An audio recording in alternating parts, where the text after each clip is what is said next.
Okay, good evening. It is a sad day in Kootenai County. Very, very sad. Today, we're going to go over the timeline. We're going to introduce everybody that's up here. Chairman of the BOCC is Bruce Matari. We have Lieutenant Jess Stinson from the Idaho State Police. We have Bill DeRuyter from the Coeur Police Department. And we have Pete Hawley from the Kootenai County Fire and Rescue. And we're going to go through a quick timeline. This is still a very, very fresh investigation, an incident. So many of these facts might change, but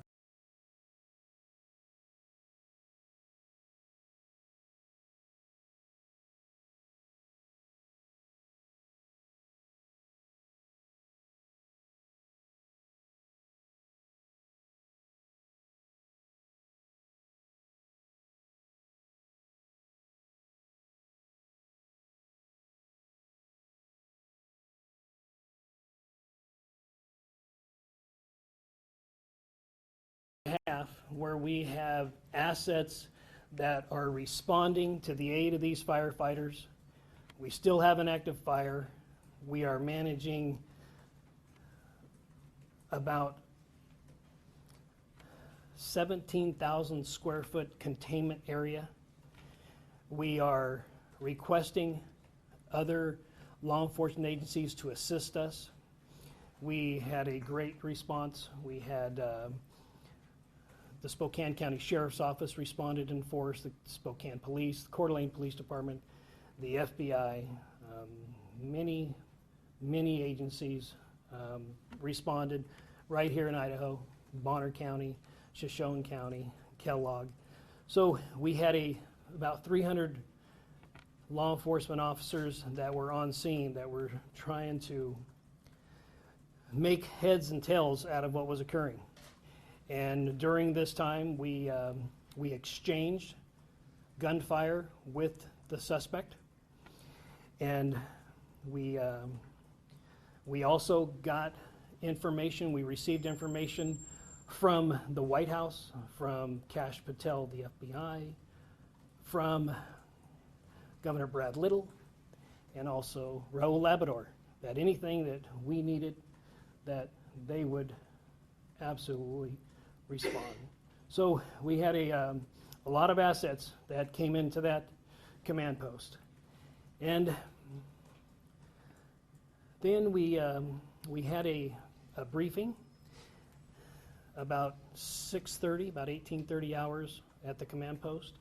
And in that briefing, we kind of gave an update to the agencies that this is still an active shooter, and that as soon as this individual could be neutralized, that he should be neutralized and the threat should be eliminated as quickly as possible. At approximately 1940 hours, we did have information that let me back up just a second. We had a cell phone activation that was in the same spot since about 3:16. And that it was in the same area, and we honed in on that cell phone, and we saw that there was a male, appeared to be deceased, with a weapon nearby. So we have currently one dead shooter. Based on the preliminary investigation that was being conducted, keep in mind we had a fire that was rapidly, it was approaching the body, so we had to scoop up that body, and we had to transport that body to a different location. But based on the preliminary information, we believe that is the only shooter that was on that mountain at that time. So there is no threat to the community at this time. Based on the trajectory and based on the type of weapons that this individual had that we could recover, we believe only the one shooter. We did lose a Coeur d'Alene firefighter, and we did lose a firefighter from the Kootenai County Fire and Rescue. We have another firefighter that just came out of surgery from the Coeur d'Alene Police Department. I'm sorry, from the Coeur d'Alene Fire Department, right? Is that true? Okay. He just came out of surgery. He is fighting for his life, but he's in stable condition. So we knew that that our resources were exhausted. That if this were to prolong into a 24 or 48-hour operation, we would need additional helicopters. We had 2 helicopters that were up, and we had snipers in them. So if they had an opportunity to take a shot, then we wanted them to take that shot. We wanted to neutralize that threat. And Chief, is there anything that you'd like to say, or you want to take questions? Take questions. Okay. Right now, like I said, this information is very, very preliminary, and if you have a questions, just ask who you'd like that question directed to, and we'll try to answer it. Alex, the spokesman of you. This is just for the fire personnel. Are you able to share anything about these firefighters? If they, just anything about them at all, and their identities, what the fire department is doing right now to assist the rest of their brothers who lost these guys, or is there anything at all you can give us? We are not going to name the firefighters at this time, and there was a procession from Kootenai Health to the Spokane Coroner's office, but their families will need support. Aiden Brown, Current 2 News. You mentioned 3 firefighters that had been shot. Was there any other first responders or personnel that were injured during this operation? No. As of right now, those are the only 3 that we have. We believe that everybody is off the mountain, so any civilians that were hiking during that time, we believe it's likely, had they been injured, they would have came forward. So. But there was a belief at some point that there could have potentially been a second shooter. I know that you're still early, but you have been able to essentially eliminate that thought process? Yeah, we believe, based on the information that we've been able to collect, that we believe that there was only one shooter. And we based it on the weapons that we found at the scene, the type of injuries that were incurred by that weapon. So as of right now, from a very preliminary determination, we believe that there was only the one shooter. And I know it's early, but do we have any sort of background on this person? No. Any motive? Nope. Black shirt. Aaron from Range Media. Do we know if the person, you just said we don't have any background on him, do we know if he's possibly from here, or did he move here and you don't know the identity? We need to wait until a positive identification is made. So Thank you. the gentleman Did used the suspect shoot himself? Do we know that? We don't know at this point in time. So the coroner's office will conduct their investigation, and so as of right now, we don't know. Spokane Public Radio. Are you able to give any insight on if you think there was a connection between the fire and the shooter? We do believe that the suspect started the fire, and we do believe that it was an ambush, and it was intentional. And we do believe that he started it, and it was totally intentional what he did. In the back there in the tan. Did he make the 911 call? There was a gentleman that made the 911 call. He did not identify himself as the shooter. So as of right now, we don't believe that he's the one that made the 911 call. But, that could change, because many times people don't use their real names and what have you. So. Any description of the suspect? No, not at this time. No. gentleman in the red hat. Okay, Brian Neal with KXOY. Does the fire present any problems with you as you're trying to collect evidence? Oh, absolutely. Yeah, we scooped up that body, and as far as the preservation of the scene, it's not perfect in this particular situation, but it's something that had to be done. So you have to evaluate each particular circumstance, and at this time, we felt like since the fire was approaching, we needed to scoop up that body, and it's contained, so there are law enforcement personnel that are up there, and we will conduct the investigation, continue it tomorrow morning. Crews will be there all night. So yeah, it's compromised, sure, but we had to do what we had to do to preserve the body. So What was the weapon? we're not, like I said, we don't know if there's more weapons up there that he had. There is a belief that he ran and shot. So we don't know what we might be collecting once the fire threat diminishes. The gentleman in the black shirt? Are other federal agencies still involved? Oh, absolutely, yeah. We, on a large operation like this, if we had to fuel helicopters, and there are some helicopters that had some really good technology that were able to pinpoint where that cell phone activity was. So there was our federal partners assisted us in this situation. 100% they did. What location were we dealing with? Did you find the suspect? Not too far from the original call for service. Yeah, not too far. Anybody I haven't called on? All right, gentleman in the black shirt. You said you picked up the cell phone signal around 3:16, I believe? Yes. How long was it between that signal that you got and you were able to recover the body? It's about an hour and a half. Okay. Yeah. So maybe around 5-ish? Right. So you did say there was a gun found, a weapon, correct? Correct. What kind was that?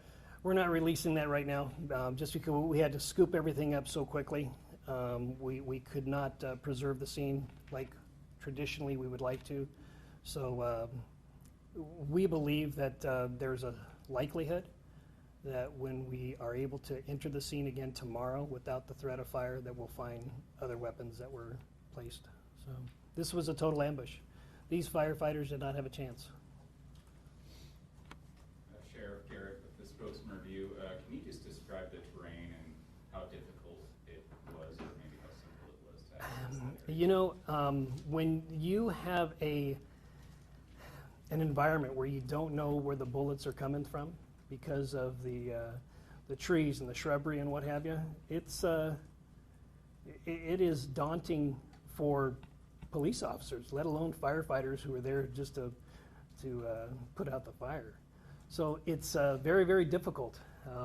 Very difficult for drones or helicopters to see any individuals up there. So this was a total ambush, taken by surprise, and it's unfortunate. So. Sheriff, Yes. firefighters deal with ambush. I mean, police deal with ambush all the time, but firefighters, are they trained in that type of situation? No, this is something that we don't train for. It's not something we expect. It's not something our firefighters should have to deal with. In this situation, they were called to a grass fire, which is already something that we're very heightened and are anxious about this time of year. And they were doing everything the way that they were supposed to do it. Can we get an update on the fire? Do you have any sort of acreage or containment information? It's about 20 acres, but unfortunately, we weren't able to put any resources on it because of the gunfire exchange. So, ma'am in the white there. Sheriff Norris, reading with Crime 2, this is the week of 4th of July. First responders are already on defense with, this coming week. Just emotionally tell me how it feels to have something happen like this, especially with, such important authorities that are super important for a week like this too. Yeah, I haven't, it hasn't sunk in yet. I mean, this is a situation where I don't even think a lot of us in this room has processed this. So, yeah, this community supports firefighters and law enforcement. Any structures lost? Nope, not at this time, no. Is there any specific information about the actual location of where the shooter was at? Like, is there like, I don't want to say like an address, but like maybe like coordinates or anything like that? We might be able to get that for you later, but I don't have that information now. I'll call you. Yeah. I would like to say something. There was some information that was broadcasted on social media, and it's very, very important. These firefighters or police officers, in some cases, have family, and for some of this information to have been broadcasted, I hope we can ask with our social media and our First Amendment auditors and our civilian journalists to take in consideration what you're putting out there on the social media, because it could be devastating it's devastating when somebody knocks at your door to tell you something like this, but to hear about it on social media, I'm just asking for people to be considerate in the most significant of injuries and times. So, yeah. Federal apparatus, I'm wondering what the White House has committed to, and the FBI and Homeland Security. We had helicopters and personnel on the ground probably within the hour. Also, in follow-up to that, this is obviously going to hit our community incredibly hard. It already has. I know, again, it's early. What can we do for the families? Will there be a memorial fund set up? Will there be some sort of way that we can, as a community, come together to support them? Because this is a devastating loss, and people want to put that emotion somewhere. We're grieving as an organization, and I can speak for Coeur d'Alene Fire as well. So a lot of those steps have not been completely brought to fruition, especially with it being a weekend. We know that the Red and Blue Foundation and Anchored Coffee has already offered to do a lot of the donation collection, and we appreciate them. They've been a great supporter of law enforcement and fire, and they'll continue to be a good partner for us. So that's where I would initially encourage people to seek to provide some support for the families. Can you say what I'd like to add, firm is doing? until a press release comes out by these two agencies, do not give money to a entity that says they're representing these people. They will put out a press release with the information, whether it's going to be an account at a bank or an account at another entity, but we will likely have some people that will try to scam based on this tragedy. So do not give money to any entity until a press release is released. Is that fair to say? Absolutely. On where exactly to give this money. Can you say, sorry, what you're doing for your firefighters right now, just because I know that this is. I would say it's very early on. They're just processing this right now. So, they're in shock. So is that a fair statement? Yeah, absolutely. Yeah, I would say let's give it a day or two, and We have mobilized peer support groups from all over the region for our people, and so that is something that we've already put into place, but like Sheriff has said, we don't know exactly all the extent of what we're going to need to do for our people just yet. I did get information that some Black Hawk helicopters were also committed in the event that we needed to go. The Idaho National Guard was prepared to provide a Black Hawk should we need one. So, let's go here. To your knowledge, is there any special significance to either June 29th or to the mountain that has happened? No. Nope. Is there any information you have on when the firefighters were shot at to begin with? Was it when they were actively fighting, or was it Well, when they first arrived? at approximately 1,400 hours. Okay. potential for this situation to shift policy or add policies to the fire department in any way? I know you guys are yeah, really early. So, yeah. as a rule, you know, what's predictable is preventable. In this situation, I'm just not sure how it could have possibly been predicted. So it's really hard to policy that out, but we will be doing a complete review. You know, you can anticipate or expect some of these things to occur in a urban setting. You can. I've seen it myself. However, in a rural setting, this is very, very, very rare in a rural setting. I mean, I've never seen it many times in an urban setting. I have not seen it in a rural setting. Yes, sir. Well, you got the last question. Lucky you. How involved were the firefighters in battling this blaze when they arrived there? Was it pretty immediate that these shots rang out, or were they dousing it with water? Do you know what time they arrived on scene? Yeah. My understanding is that they were doing a reconnaissance on the fire initially, and that there actually was not any active firefighting at that point. So it was right early on in the incident. And there was only one fire.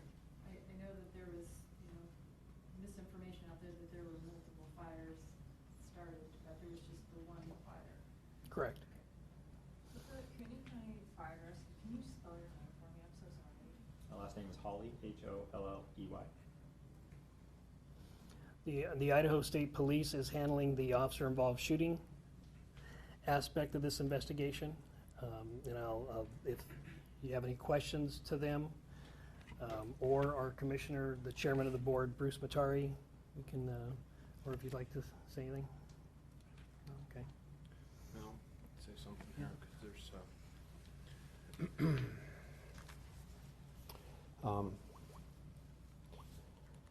my name's Bruce Matari.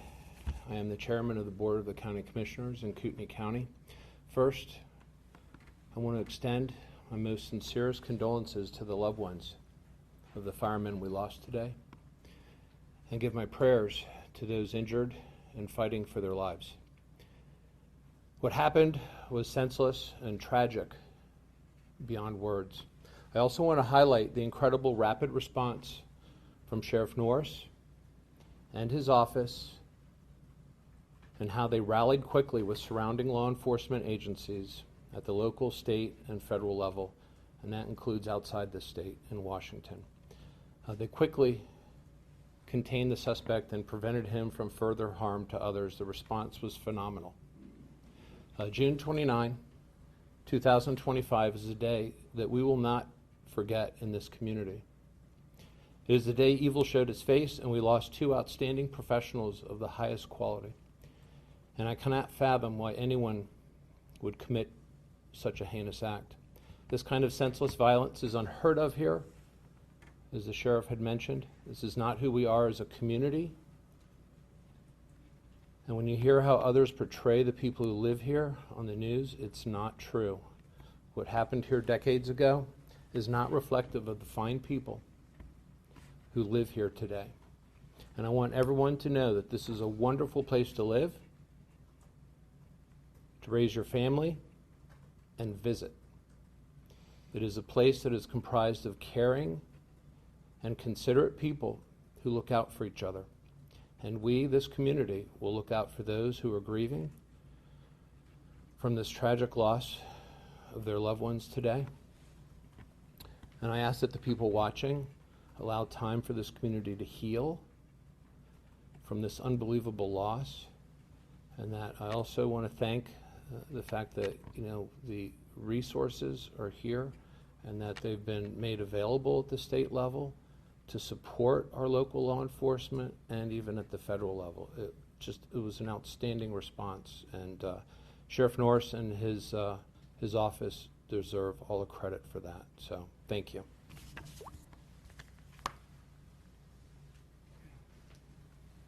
You look like you have one more I have question. one more, All right. yeah. You said Washington and Idaho, of course, responded, but I thought I saw mutual aid license plates from Montana. Can you comment at all about if Montana delivered any mutual aid? I believe Montana was on scene also, yes. Thank you. Okay. Sorry, one more, just real quick, are there any evacuations planned for the fire? At this time, no. But I encourage you, if you haven't signed up for Kootenai Alerts, to make sure that we sign up for Kootenai Alerts. And that is the best way.